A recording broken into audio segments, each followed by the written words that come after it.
Sekarang di masa-masa konflik seperti ini, kita diminta untuk berdialog dengan mereka. Ya, maka ada operasi itu disebut Hasbara. Ini merujuk kepada nama seorang tokoh ya, Zionis, ya, seorang perdana menteri Israel di tahun 50-an itu yang melancarkan sebuah operasi propaganda Israel untuk seluruh dunia, terutama di negara-negara muslim.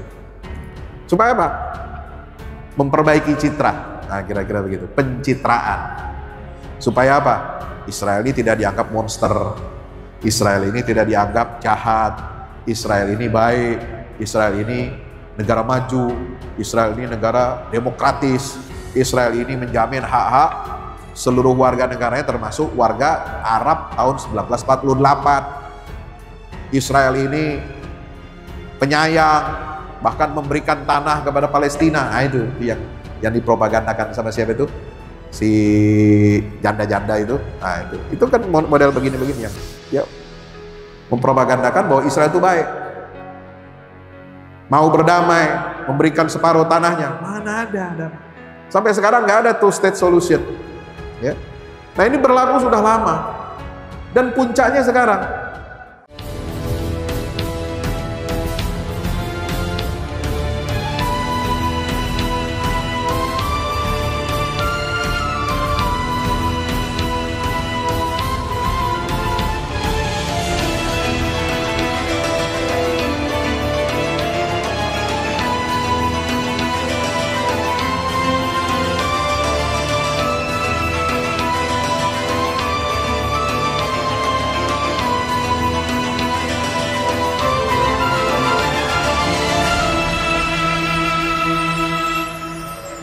Assalamualaikum warahmatullahi wabarakatuh.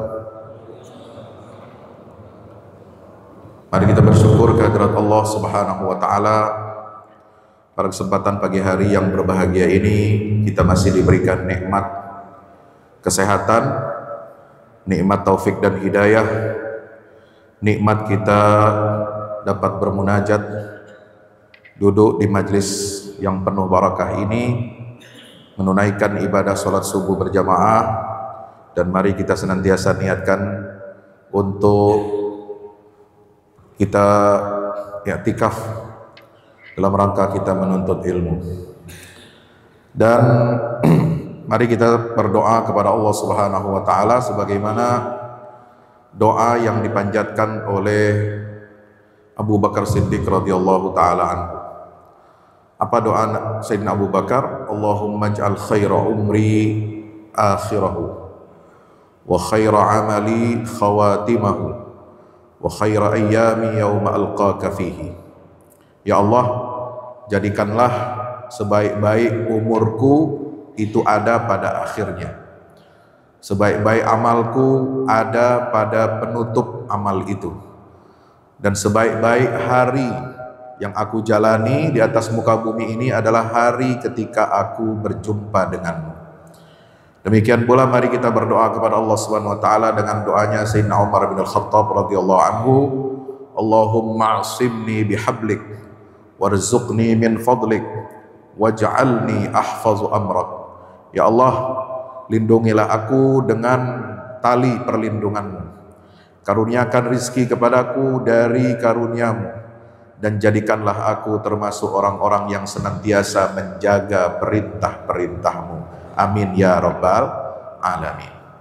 Hadirin hadirat yang dimuliakan Allah Subhanahu wa taala, kajian kita pada pagi hari ini, saya semalam habis sholat isya langsung ketiduran karena lelah sekali, capek seharian beraktivitas kemarin. Tapi kemudian jam 10 kurang 10 menit barangkali ya, saya mendapatkan telepon dari DKM, ada ustadz yang berhalangan, maka saya diminta untuk mengisi. Ya sudah, bismillah. Dan saya kirimkan PDF atau PowerPoint ya materi kita pagi hari ini dengan judul Muslim dan Yahudi mungkinkah berdialog dan bergandengan tangan. Hadirin rahmati Allah, Pada prinsipnya ajaran Islam ini adalah ajaran yang terbuka, ajaran yang inklusif, ajaran yang menjadi prinsip dasar akidahnya itu adalah ta'aruf antar sesama umat manusia. Kita harus saling berkenalan, kita harus saling memahami, kita harus hidup di atas dunia ini koeksistensi damai dengan suku apapun, dengan bangsa apapun, dengan ras manapun, dengan agama apapun. Ya, itu sudah menjadi prinsip dasar dalam ajaran Islam.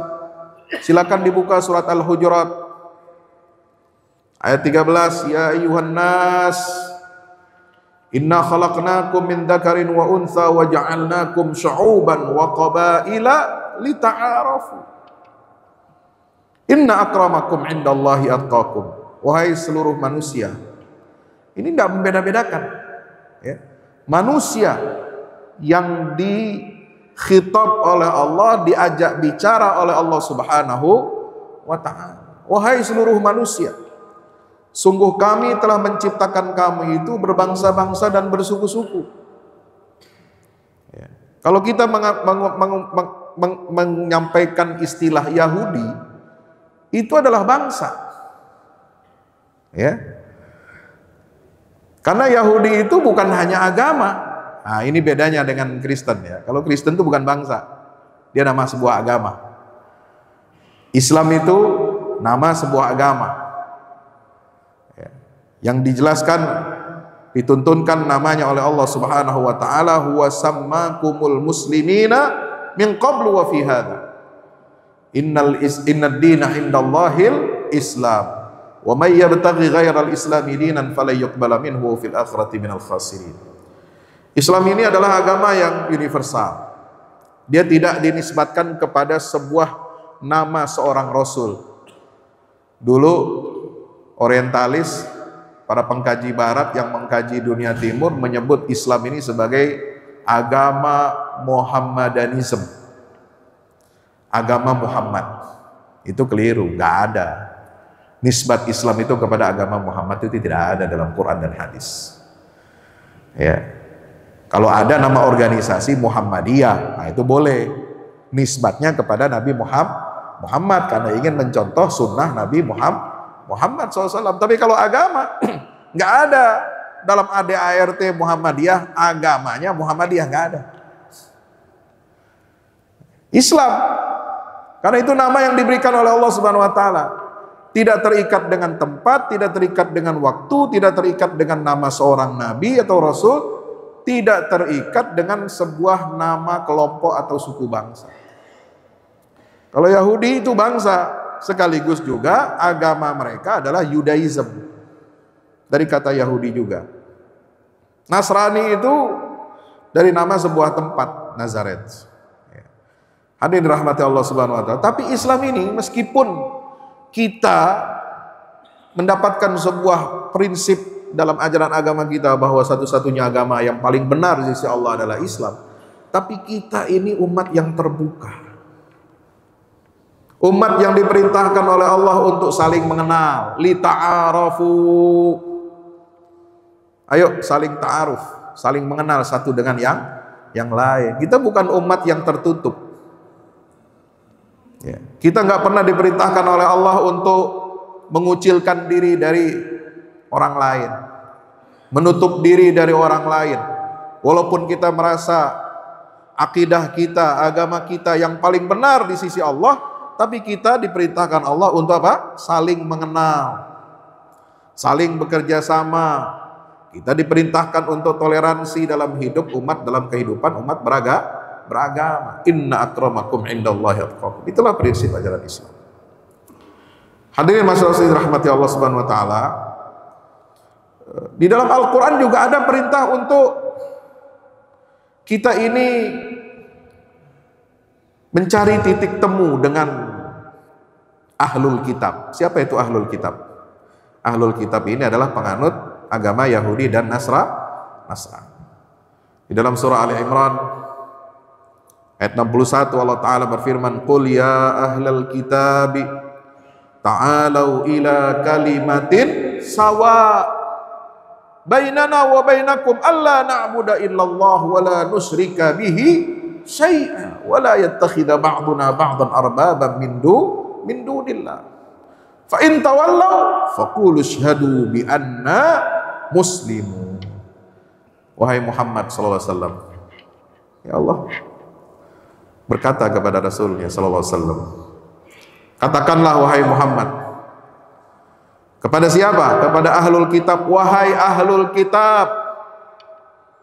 Jadi Islam itu ya, menyeru kepada umat agama lain, ta'alau, mari ke sini, ayo kita bicara. Ini ngajak bicara, ngajak ngobrol, ngajak dialog ya. Karena kita diajarkan oleh Allah Subhanahu wa taala kita sebagai umat yang terbaik, umat yang menjadi saksi atas seluruh umat manusia. Wa kadzalika ja'alnakum ummatan wasatan litakunu syuhada'a 'alan nas. Kalian itu umat Islam adalah umat yang pertengahan, ummatan wasatan, umat terbaik, umat yang paling adil, umat yang paling baik, umat yang ditakdirkan oleh Allah Subhanahu wa taala menjadi penutup dari umat-umat yang mendapatkan risalah dari Allah Subhanahu wa taala. Untuk apa? Supaya kamu menjadi saksi ya, bagi seluruh umat manusia. Maka kita diperintahkan apa? Berdialog dengan mereka. Ya ahlal kitab ta'alau, mari ke sini. Ayo kita ngobrol. Kalau ada masalah-masalah, kalau ada perselisihan, wajar. Perbedaan di antara agama itu pasti ada, terutama dalam prinsip-prinsip ajaran agama. Gak mungkin semua agama itu mau disatukan, di blender jadi satu, gak mungkin.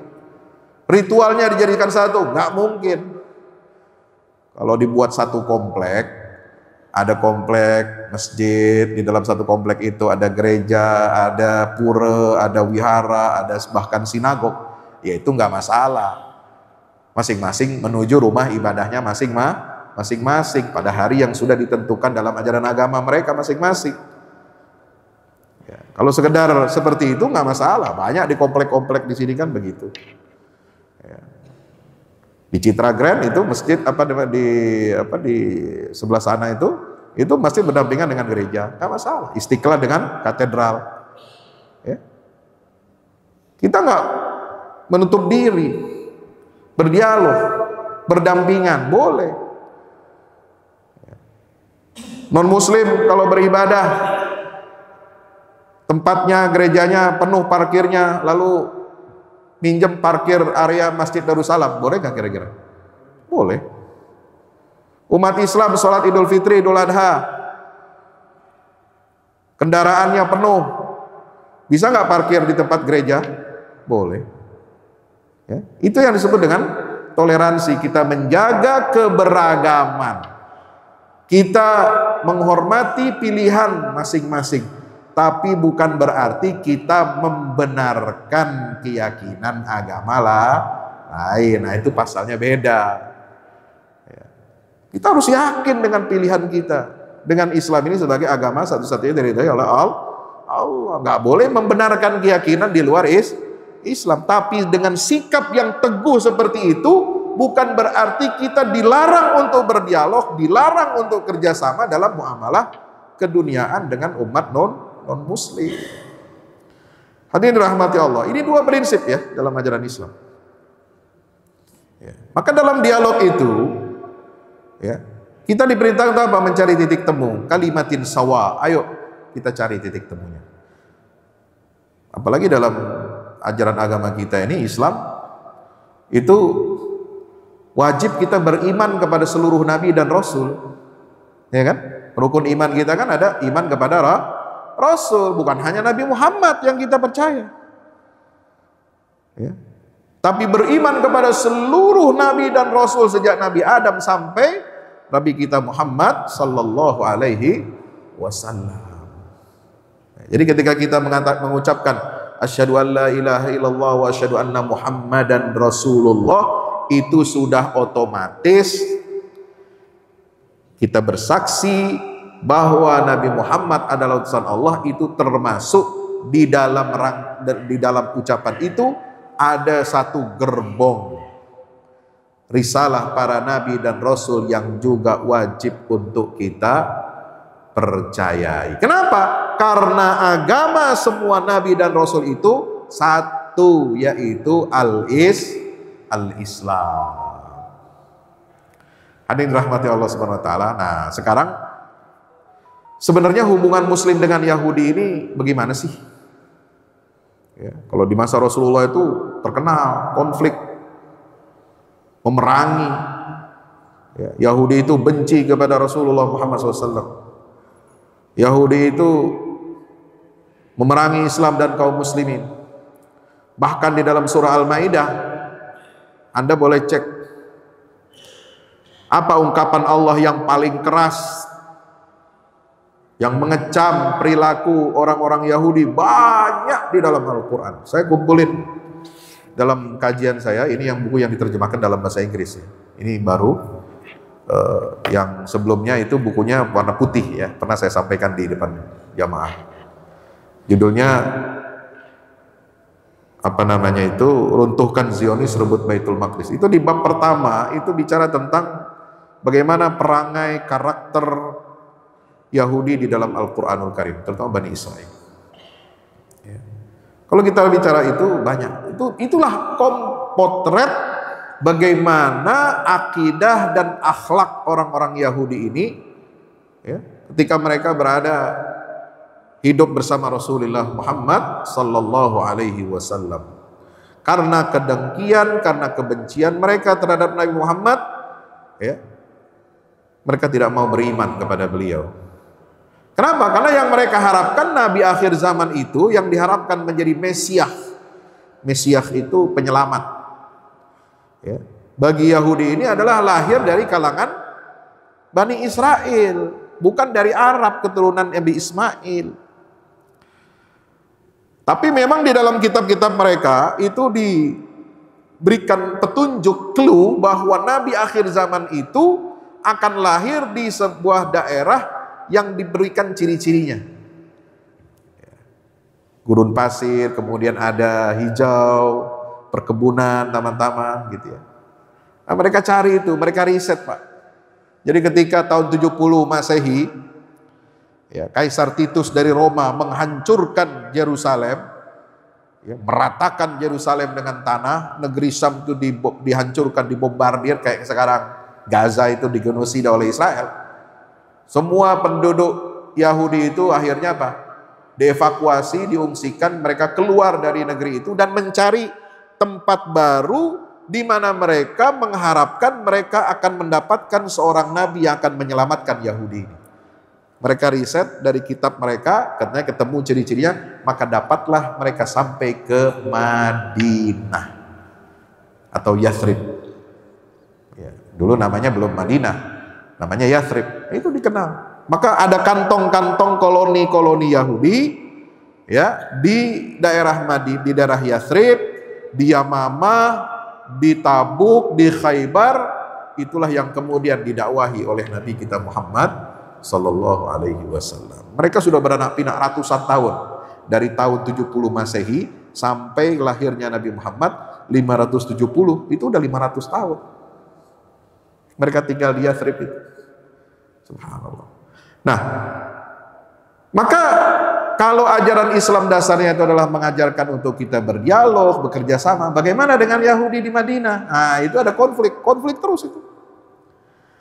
Ya. Ayat-ayatnya banyak yang menerangkan kebobrokan Yahudi. Surat Al-Baqarah aja, ya, Bapak Ibu kalau baca surat Al-Baqarah, itu mulai dari ayat 40 sampai 120.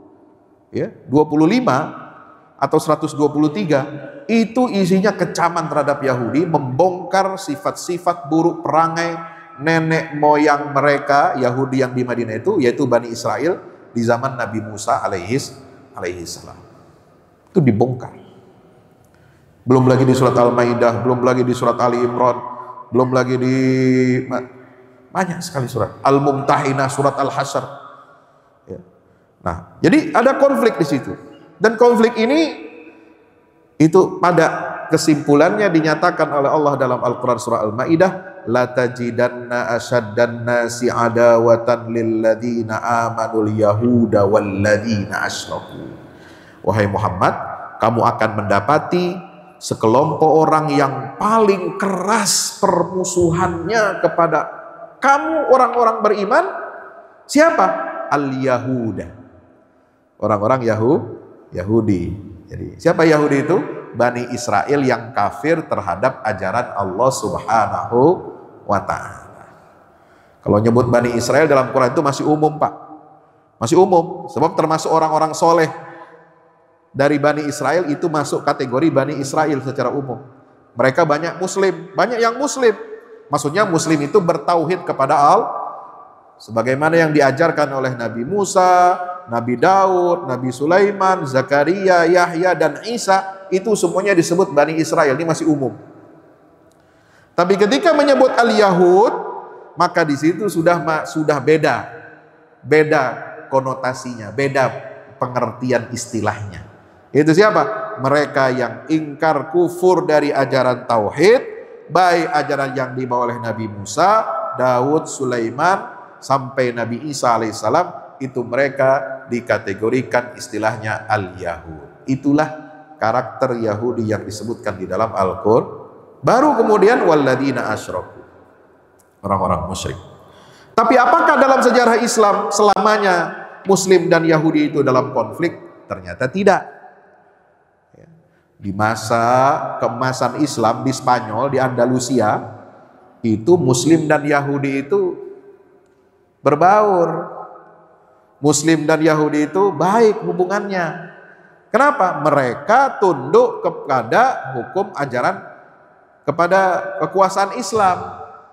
Justru yang konflik waktu itu adalah dengan kelompok Kristen, kelompok Katolik yang ada di Spanyol, di Andalusia, yang memerangi umat Islam. Sehingga apa? Ketika terjadi inkuisisi, ketika terjadi pengusiran umat Islam dari Andalusia tahun 1492, ditandatangani penyerahan kota Granada, kota benteng terakhir umat Islam di semenanjung Iberia Spanyol. Maka sejak saat itu umat Islam dihadapkan dua pilihan.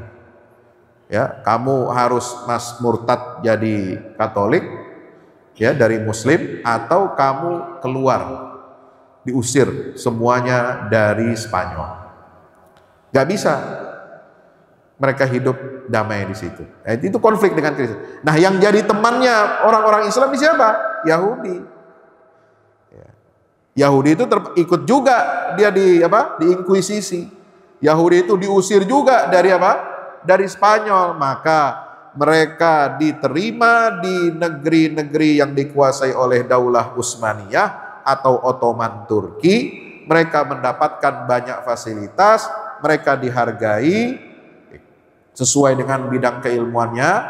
Bahkan di Andalusia itu tidak sedikit orang-orang Yahudi, intelektual Yahudi itu menempati posisi-posisi jabatan yang penting dalam negara Bani Umayyah itu. Juga di daerah Ottoman Turki. Nah, jadi ada seperti itu. Itu selama ratusan tahun. Maka disebut oleh sejarawan Yahudi bahwa hubungan Yahudi dengan Muslim di era Andalusia dan era Ottoman itu adalah masa-masa kejayaan Yahudi. The Golden Age of Jews. Kenapa? Mereka hidup makmur, Pak.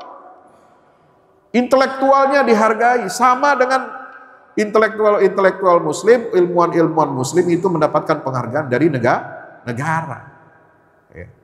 Tapi ketika Ottoman Turki ini hancur setelah Perang Dunia ke-1, nah baru kita tahu ternyata mereka punya agenda menumpang Inggris yang menang Perang Dunia ke-1.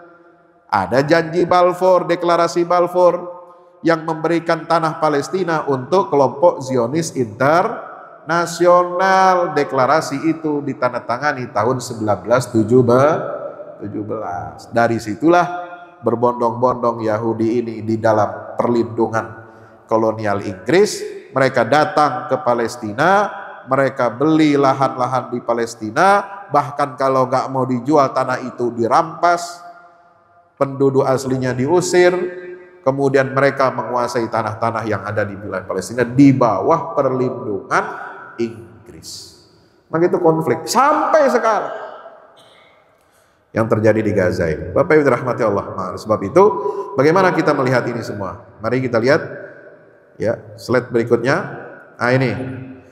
Sekarang di masa-masa konflik seperti ini, kita diminta untuk berdialog dengan mereka. Gitu. Ya, maka ada operasi itu disebut Hasbara. Ini merujuk kepada nama seorang tokoh ya, Zionis, ya, seorang perdana menteri Israel di tahun 50-an itu yang melancarkan sebuah operasi propaganda Israel untuk seluruh dunia, terutama di negara-negara muslim. Supaya apa? Memperbaiki citra. Nah, kira-kira begitu. Pencitraan. Supaya apa? Israel ini tidak dianggap monster. Israel ini tidak dianggap jahat. Israel ini baik. Israel ini negara maju. Israel ini negara demokratis. Israel ini menjamin hak-hak seluruh warga negaranya, termasuk warga Arab tahun 1948. Israel ini penyayang, bahkan memberikan tanah kepada Palestina. Nah, itu yang dipropagandakan sama siapa itu? Si janda-janda itu. Nah, itu kan model begini-begini yang dia mempropagandakan bahwa Israel itu baik, mau berdamai, memberikan separuh tanahnya. Mana ada. Sampai sekarang nggak ada two state solution. Ya. Nah, ini berlaku sudah lama, dan puncaknya sekarang tahun-tahun ini setelah ada operasi ya 7 Oktober Badai Al-Aqsa next ya, tentu ini bukan fenomena baru, benar-benar baru, sebelumnya sudah ada ya, Gus Dur udah jalan ke sono ya kan, Pak Yahya Stakuf udah ke sono tahun 2018, ada upacara penyambutan khusus. Kemudian sekarang ini yang anak-anak mudanya di tengah-tengah perang, coba bayangkan, ingin melakukan pencitraan. Tokoh muda ini menghadap Presiden Israel, gonjang-ganjing Indonesia, sehingga apa? MUI ya menonaktifkan 2 orang yang diduga terkait organisasi afiliasi Yahudi. Nah, terus di bawah itu siapa saja mereka ini? Ada di situ nama-namanya. Ini berhasil ada tangkapan layar, screenshot ya di Instagram yang bersangkutan, itu merasa bangga ya bisa bertemu dengan Presiden Israel di tengah konflik perang yang berkepanjangan di jalur Gaza. Apa dia bilang? Saya bukan demonstran, melainkan filsuf agamawan. Alih-alih demonstrasi di jalanan dan melakukan pemboikotan, saya lebih suka berdiskusi dan mengungkapkan gagasan.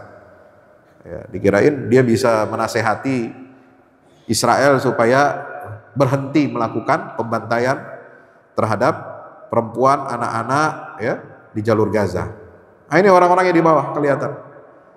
Dan sayangnya ini mencatut, membawa nama lembaga, logonya dicantumin di situ. Kan ini ya, ibarat kata bawa-bawa nama orang tuanya. Ya, lu bawa nama diri lu aja gitu ya. Gak usah bawa nama orang tuanya, gak usah bawa nama Indo organisasinya dong. Ini kan bikin malu, ya.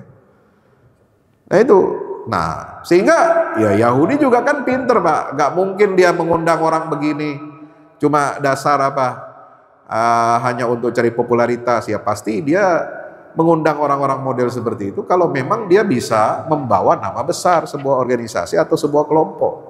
Nah itulah yang dijual. Ini bahaya, ya. Itu ada organisasinya 3 di sini.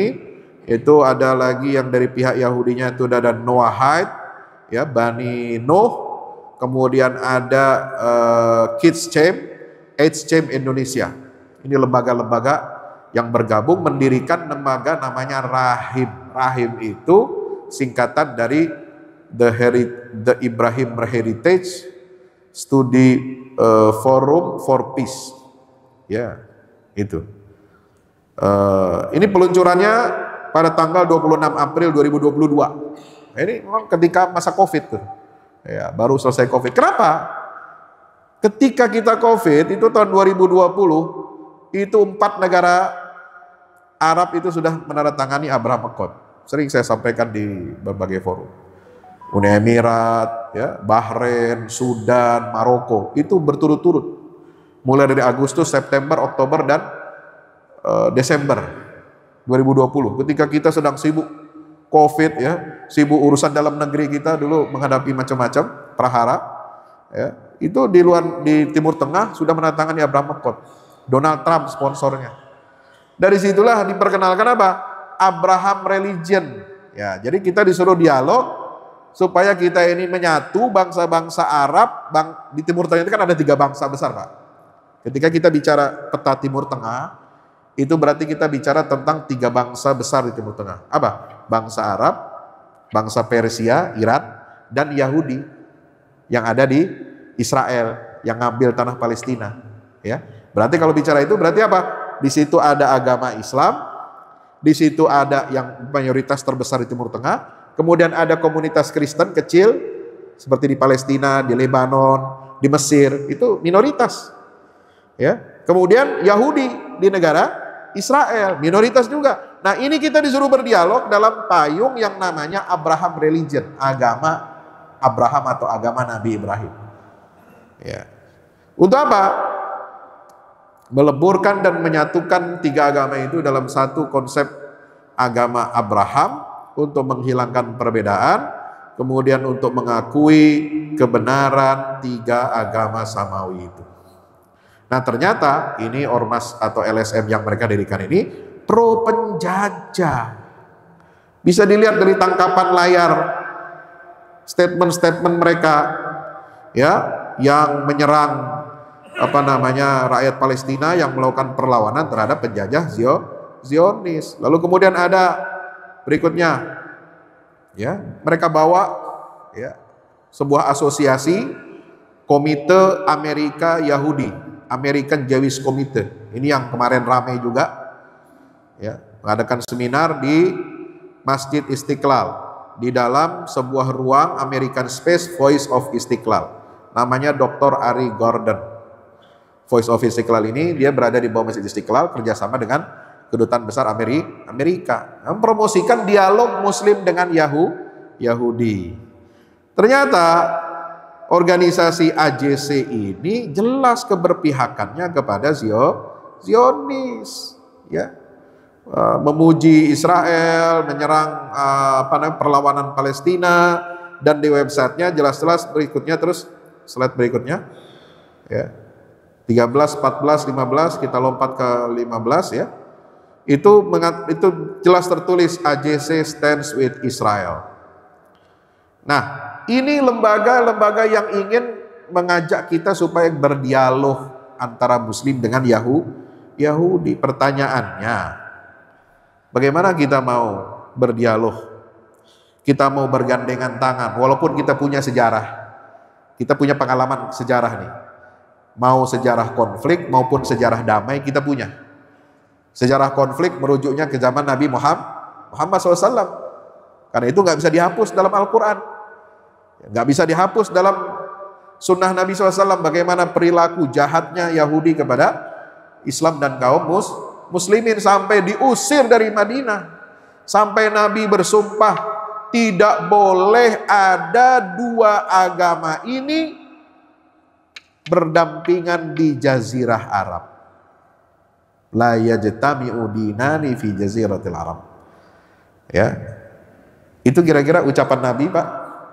Itu berlaku sementara di zaman itu atau sampai hari kiamat itu? Ini. Ya. Tapi disebutnya Jazirah Arab. Kenapa? Karena Jazirah Arab itu pusat agama Islam, pusat penyebaran Islam, ya kan? Kalau di luar Jazirah Arab boleh, itu mafhumnya. Ya. Tapi kalau sekarang, coba lihat sekarang Timur Tengah, oh Yahudi sudah merajalela, dia masuk ke kantong-kantong Islam tuh, masuk juga ada free video sampai ke Madinah, ya, sampai mau bikin lahan perkebunan mengenang nenek moyang mereka yang dulu tinggal di Madinah, Pak. Ini bagaimana? Ya. Diizinkan bangun sinagog di beberapa negara Arab, coba bayangkan. Padahal Nabi sudah menyatakan demikian, gitu. Nah, wadilah rahmat Allah.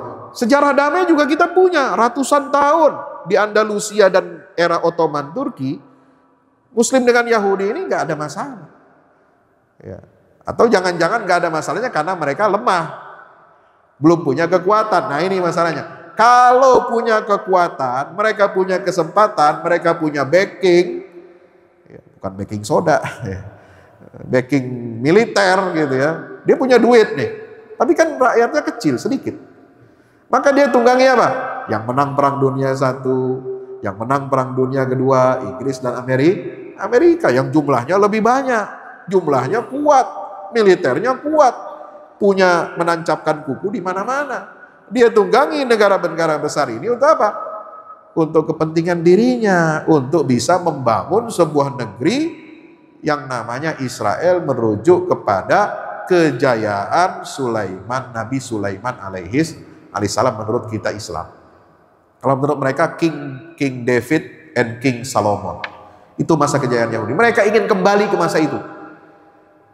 Dan mereka bertekad ketika mendirikan negara Israel itu ingin membangun kuil Sulaiman yang ketiga di atas reruntuhan Masjidil Aqsa, karena mereka meyakini Bait Hamikdas, kuil Sulaiman itu lokasinya ada di area komplek Masjidil Aqsa. Tapi tahun 67 mereka sudah kuasai komplek itu. Dalam perang 6 hari dilakukan penggalian terowongan di bawah Masjidil Aqsa, mencari bukti-bukti arkeologis, enggak ketemu. Tulisannya kagak ada, bekas lempengan batu-batu di zaman itu enggak ada. Ya. Malah yang ditemukan itu situs-situs cagar-cagar budaya yang berasal dari era Islam. Subhanallah. Nah, apakah ketika kondisi seperti ini cocok bagi kita untuk melakukan dialog Muslim dan Yahudi? Ini pertanyaannya. Ya. Sampai ketika kita boikot produk-produk Israel, ya, setelah fatwa MUI keluar, itu kan rame. Tapi anehnya ini kan ya, yang menyakiti hati kita semua itu di bulan Ramadan kemarin, waduh, kata aktivis kemanusiaan, ini apa namanya, diborong semua brand-brand terkemuka yang kita boikot semua jadi partner buka puasa Masjid Istiqlal gitu ya. Nah, ini kan menyakiti itu. Sehingga banyak komentar-komentar netizen gitu ya. Ketika seruan boikot terhadap Israel, baik produknya atau ketika Olimpiade Paris 2024 seruan boikot ini ya kepada Israel, ya komentar netizen itu pedas-pedas ya. Ya, kejauhan Pak katanya. Itu imam Masjid Istiqlal aja kagak diurus katanya. Ya, kira-kira begitu. Itu nggak melakukan boikot. Ini gimana ini?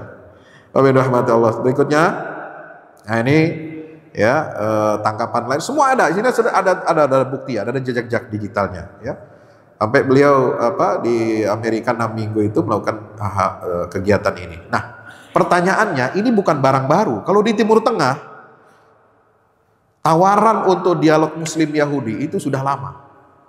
Sejak sebelum ada Abraham Accord itu tahun 2004. Saya ingat betul, saya waktu masih di Mesir, masih S2 ya. Itu tokoh cendekiawan Mesir, Sekjen Organisasi Persatuan Ulama Dunia, Dr. Muhammad Salim Al-Awa, Profesor Doktor ya, itu sudah menulis artikel di Al Jazeera. Limadza la nuhawirul Yahud? Kenapa sih kita tidak mau berdialog dengan Yahudi? Kan ya dialog Muslim Kristen biasa ya. Biasa. Dialog Muslim Kristen, Al-Azhar dengan Vatikan itu kemarin menandatangani dokumen persaudaraan kemanusiaan universal tahun 2021 kalau tidak salah. Ya. Sebelumnya ada namanya Konsili Dialog Islam dan Kristen di bawah Paus Vatikan. Kemudian Al-Azhar juga punya lembaga Komisi Dialog Islam dan Kristen, itu bekerja sama. Sering diadakan dialog. Termasuk di Doha. Lembaga ulama yang dipimpin oleh Syekh Yusuf Qaradawi itu juga mengadakan dialog Islam Kristen di Doha tahun 2004. Nah, ketika terjadi dialog Muslim Kristen di Doha itu, jilid 1, ada beberapa peserta yang bertanya, kok kenapa kita hanya melibatkan Kristen? Di Timur Tengah ini kan dialog bukan hanya Muslim, kan ada Yahudi itu. Ya, kan ada Yahudi di situ. Kenapa kita nggak juga ada dialog Muslim dengan Yahudi selain dialog Muslim Kristen? Atau katakan dialog 3 agama lah. Muslim, Yahudi, Kristen berdialog duduk satu meja. Nah, inilah yang disampaikan keluhan lalu kemudian dijawab. Ini jawabannya bernas. Ya, apa kata beliau? Innal Qur'anal Karim yuhaddidu lana dusturat ta'amul ma'ahlil kitab fi suratil Mumtahinah. Jadi yang namanya Al-Qur'an itu yang kita yakini kemurniannya, keasliannya, ya, itu telah menetapkan undang-undang, ya, sebuah aturan bagaimana kita berinteraksi dengan ahlul kitab. Prinsipnya itu ada dalam surah Al-Mumtahinah. Surat Al-Mumtahinah itu di juz 28 ayat yang ke-8 dan 9. Apa firman Allah Subhanahu wa taala? La yanhakumullahu 'anil ladzina lam yuqatilukum fid din wa lam yukhrijukum min diyarikum an tabarruhum wa tuqsitu ilaihim innallaha yuhibbul muqsitin. Allah tidak melarang kamu, wahai umat Islam. Enggak melarang kamu. Untuk apa? Ya, untuk berbuat baik dan adil kepada orang-orang yang tidak memerangi kamu dengan alasan agama. Dan tidak mengeluarkan kamu, mengusir kamu dari negeri-negeri kamu. Jadi itu Allah nggak larang. Silakan, bahkan wajib hukumnya berbuat baik dan berlaku adil kepada ahlul kitab, orang kafir, Yahudi dan Nasrani. Selama mereka tidak melakukan 2 hal. Apa yang pertama? Tidak memerangi kalian wahai umat Islam karena alasan agama. Yang kedua, tidak mengusir kamu dari negeri-negeri kamu. Kira-kira 2 syarat ini terpenuhi nggak sekarang? Diperangi iya, diusir juga iya. Hak Palestina, hak umat Islam. Bukan hanya umat Islam loh yang dimusuhi Yahudi itu di Palestina. Kristen juga. Gereja ketiga tertua di dunia itu ada di jalur Gaza, dihancurkan kemarin di awal-awal perang. Ya, komplek rumah sakit terbesar di Palestina di jalur Gaza itu namanya komplek rumah sakit Baptis. Itu didirikan oleh Kristen Ortodoks. Ya, itu besar. Dibombardir oleh Israel, 500 orang mati. 500 sekali bombardir. Bayangin, hancur semua rumah sakitnya. Coba. Jadi yang diserang itu bukan hanya Muslim, tapi juga Kristen. Gitu. Karena dianggap Muslim dan Kristen di Palestina itu sudah menyatu. Menyatu dalam muamalah, menyatu dalam prinsip perjuangan melawan penjajah. Jadi nggak dibeda-bedakan oleh Yahudi ini Muslim dan Kristen karena sudah menyatu. Karena mereka sama-sama Arab kan, rasnya Arab Pak. Jadi Kristen yang di Palestina itu rasnya juga Arab. Ngomongnya bahasa Arab. Ya. Dia bisa baca Quran, dia bisa baca Injil gitu kan. Ya, kalau kita kan baca Quran enggak gitu. Bahasa Injil juga enggak bisa gitu. Tapi kalau orang Arab di Palestina bisa dia. Tahu dia.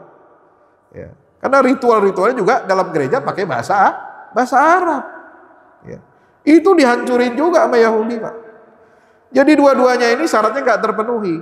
Jadi kita wajib berbuat adil, berbuat baik kepada Yahudi dan Nasrani. Itu wajib hukumnya selama mereka tidak melakukan 2 hal, yaitu memusuhi, memerangi kalian karena agama dan mengeluarkan atau mengusir kalian dari rumah kalian. Nah, di ayat yang ke-9 yang Allah larang itu adalah innama yanhaakumullahu 'anil ladzina qataluukum fid din wa akhrajukum min diyarikum wa zaharu 'ala ikhrajikum an tawallau. Yang dilarang oleh Allah ya kepada kalian adalah kalau kalian berwala. Apa wala? Lo memberikan loyalitas, mencintai, menjadikan mereka sebagai teman dekat, menjadikan mereka sebagai pemimpin, sebagai junjungan, ya, mencintai mereka yang memerangi kamu dalam agama dan mengusir kamu dari rumah kamu, dan mereka yang membantu, bahkan ya, walaupun dia bukan orang Yahudi, walaupun dia bukan orang Nasrani, kalau mereka zaharu ala ikhrajikum, membantu, mensuplai senjata, memberikan logistik kepada mereka ahlul kitab Yahudi Nasrani yang mengusir kamu dari negeri kamu, itu juga kamu gak boleh berwala kepada mereka. Ini prinsip Al-Quran luar biasa. Jadi semua dialog antar umat beragama ini prinsipnya harus mengacu ke sini. Apa? Islam itu agama yang selalu bicara tentang keadilan, bicara tentang kemanusiaan, bicara tentang hubungan manusia dengan tanah kelahirannya. Gak boleh orang dicabut dari tanah tempat kelahirannya. Gak boleh manusia apapun agamanya, apapun keyakinannya itu diusir dari tanah kelahiran, gak boleh. Itu prinsip dalam Islam, Pak, luar biasa. Sangat humanis. Jadi kalau ada umat beragama, apapun agama itu, melanggar hukum dasar ini, kita nggak boleh berwala kepada mereka. Ya, nauzubillah min zalik. Wa may yatawallahum faulaika humuz zalimun. Siapa yang memberikan loyalitas kepada mereka itu berarti mereka adalah orang-orang yang zalim. Maka di situ dikatakan kami menolak dialog dengan Yahudi Zionis, ya. Dan kami akan natawaqqafu fihi ma'al yahud ghairi sahainah. Sebab Yahudi itu ada dua macam di dunia ini. Ada Yahudi Zionis, ada Yahudi yang non Zionis. Siapa Yahudi yang Zionis? Yahudi Zionis itu yang menganeksasi, menjajah tanah Palestina, ya, mencita-citakan berdirinya negara Israel Raya sebagaimana masa kejayaan Nabi Daud dan Sulaiman, dengan mengusir paksa orang-orang Palestina yang tinggal di Baitul Maqdis, ya, dengan menghancurkan situs-situs ibadah dan mengusir umat Islam dari negerinya. Nah, Yahudi yang non-Zionis juga ada. Mereka tidak percaya dengan doktrin Zionisme. Mereka menentang berdirinya negara Israel meskipun mereka jumlahnya minoritas. Ini disebut namanya Nature Karta. Mereka Yahudi ada di Amerika, ya, jumlahnya sangat sedikit, kurang lebih sekitar 500.000. Ya, itu menolak berdirinya negara Israel dan mengatakan Israel berdiri sekarang itu justru mempercepat kehancuran Israel. Sebab berdirinya negara Israel dalam kitab mereka itu dikatakan adanya hanya di akhir zaman, ya, dibawa oleh Nabi Mesias penyelamat di akhir zaman itu, bukan sekarang katanya. Mesiasnya belum ada. Gitu. Itu ditentang, namanya Nature Karta. Nah, bagaimana dengan dialog dengan Yahudi non-Zionis? Kami sikapnya itu abstain, natawaqqafu fihi. Sampai bagaimana? Hatta yaqumad dalilu ala khurujihim min hukmi ayatil mumtahinah. Sampai betul-betul tegak sebuah petunjuk bukti bahwa mereka tidak masuk ke dalam kategori ayat surat Al-Mumtahinah, ayat berapa? 8 dan 9. Alladzi yamna'una min muwalatil muqatilina lana fid din wal mukhrijina lana minad diyar wal muzahirina ala hadzal ikhraj. Sebab ayat Al-Mumtahanah ini melarang kita umat Islam untuk loyal kepada orang-orang yang memerangi kita disebabkan agama, yang mengusir umat Islam dari negerinya, dan yang membantu pengusiran itu dari negeri kita. Nah, pertanyaannya, adakah loyalitas yang lebih, ya, nyata Wa ayyutawallil lil muqatilina lana fid din al muzahirin ala ikhrajina min buyutina wal akbar minal julusi ma'hum. Apakah ada loyalitas yang lebih besar kepada musuh-musuh kita, kepada para perampas tanah kita, kepada orang yang memerangi kita karena agama? Apakah ada loyalitas yang lebih besar dari duduk bersama mereka di meja-meja dialog? Apakah ada pengkhianatan yang lebih besar dari dari kita datang bermuka manis, cipika-cipiki dengan mereka ketika mereka membantai saudara-saudara kita? Ya, silakan dijawab sendiri. Jadi nggak pantas itu dilakukan. Kenapa? Karena kita punya undang-undang. Ya, dialog dengan agama apapun, dengan umat agama itu merujuk kepada surat Al-Mumtahinah ayat 8 dan 9. Ya, jangan karena pengen popularitas, karena pengen dianggap bilang apa, tokoh toleran, ya, tokoh toleransi atau tokoh moderasi beragama dan sebagainya. Lalu kemudian kita memberikan wala kita kepada orang-orang yang melakukan agresi terhadap umat Islam. Yang diagresi ini bukan hanya umat Islam biasa, bukan hanya mengeluarkan dari negerinya, tapi ini melakukan agresi terhadap akidah, agresi terhadap situs suci umat Islam yang ada di Masjidil Aqsa. Hadirin rahmati Allah Subhanahu wa taala. Saya kira itu yang dapat saya sampaikan. Terima kasih. Mari kita tutup dengan hamdalah. Alhamdulillahirabbil alamin dan kafaratul majlis. Subhanakallahumma bihamdika asyhadu an la ilaha illa anta astaghfiruka wa atubu ilaik. Wassalamualaikum warahmatullahi wabarakatuh.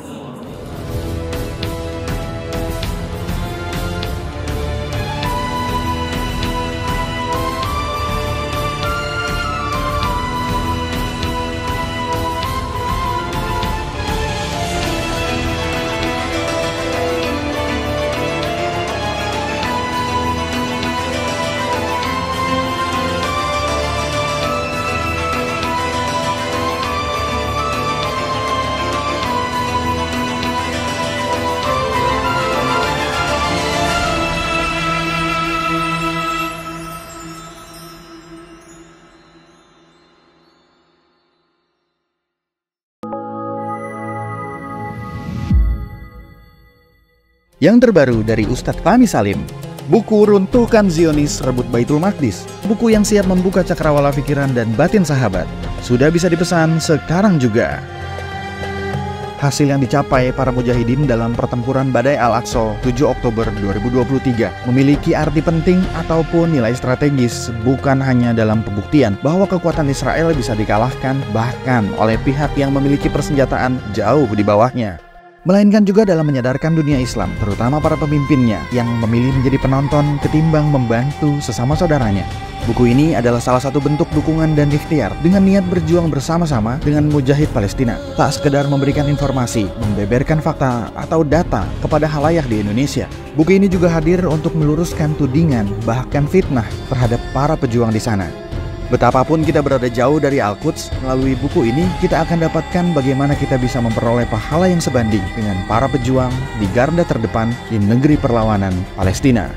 Dapatkan buku Runtuhkan Zionis Rebut Baitul Maqdis segera.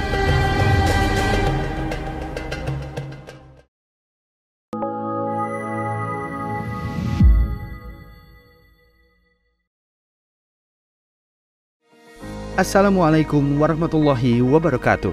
Yayasan Al-Fahmu International Indonesia merupakan lembaga dakwah Quran dan sebagai pusat dakwah Quran di Indonesia bertekad menghadirkan kontribusi dakwah Islam yang menyejukkan di tengah-tengah umat.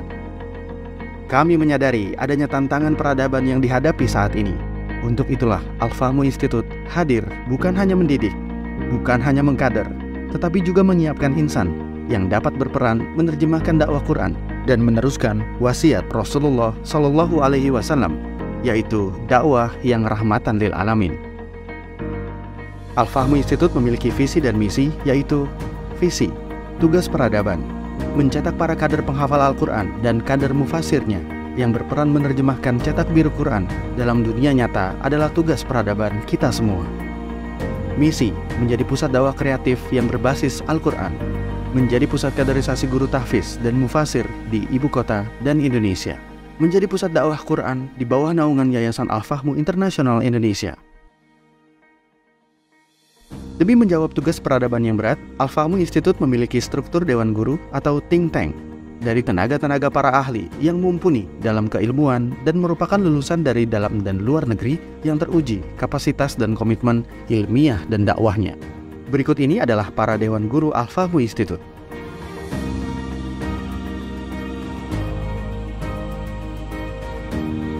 Selain itu, Al-Fahmu Institute juga membuka perwakilan di beberapa daerah di Indonesia, di antaranya yaitu di Sumatera Utara, Kepulauan Riau, Jawa Timur, Kalimantan Timur, Papua Barat, dan Banten. Tak hanya di dalam negeri, Al-Fahmu Institute juga membuka perwakilan di luar negeri, yaitu di Kerajaan Yordania, Saudi Arabia, Turki, dan Palestina. Berikut ini adalah Dewan Perwakilan Daerah Al-Fahmu Institute.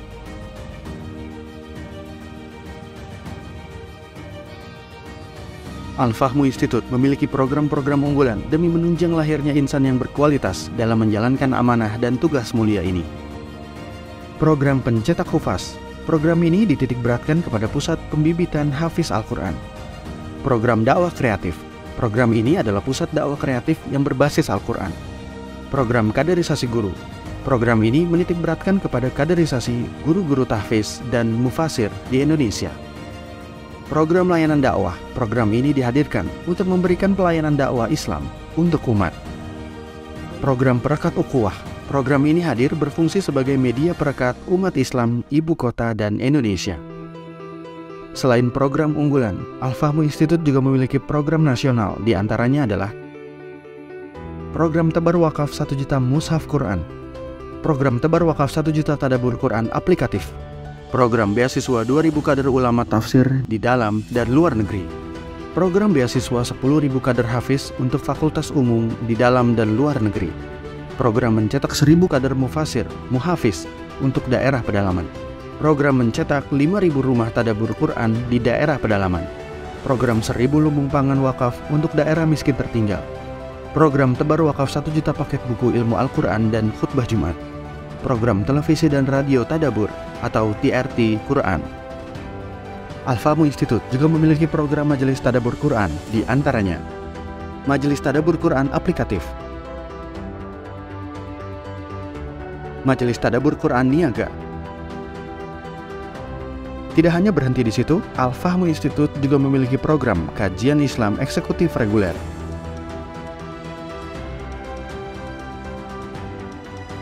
Anda juga dapat menggunakan layanan online Al-Fahmu Institute berikut ini.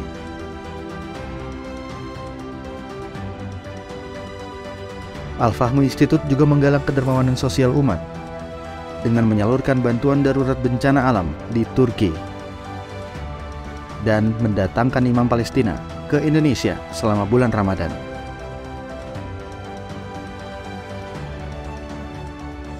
Al-Fahmu Institute berterima kasih kepada seluruh pihak yang telah mendukung jalannya program dan perjuangan dakwah ini. Peran Al-Fahmu Institute tidak berarti tanpa adanya dukungan dari umat semua. Untuk itu, Al-Fahmu Institute mengajak Anda untuk ikut serta dalam perjuangan dakwah ini dengan memberikan donasi untuk pembangunan gedung pusat dakwah Al-Fahmu Institute.